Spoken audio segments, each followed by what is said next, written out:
अरे मड़वा के बाँस धइले बाबा हो जनक बाबा, नैना झरा झरलोर। आही मड़वा के बाँस धइले बाबा हो जनक बाबा, नैना झरा झरलोर।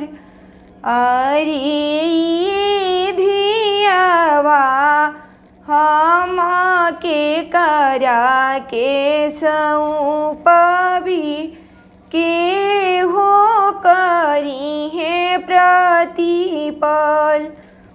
आहे धियावा हम के करा के सौंपबी, के हो करी है प्रतिपल। अरे बहिया धइले बोलिले समधि हो दशरथ समधि, सुनी समधि वचन हमार। अरे सभवा बैठल राम मने मुसुकाइले, दशरथ से अरज हमार। अरे धियावा हम ही ले बियाहबी, हम ही करबी प्रतिपल।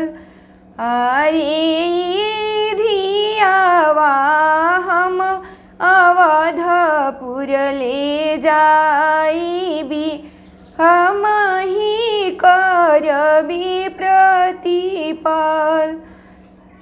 अरे मड़वा के बाँस धइले बाबा हो जनक बाबा, नैना झरा झरलोर। आही धियावा हम के करा के सौंपबी, के हो करी है प्रतिपल। अरे धियावा हम के करा के सौंपबी, के हो करी है प्रतिपल।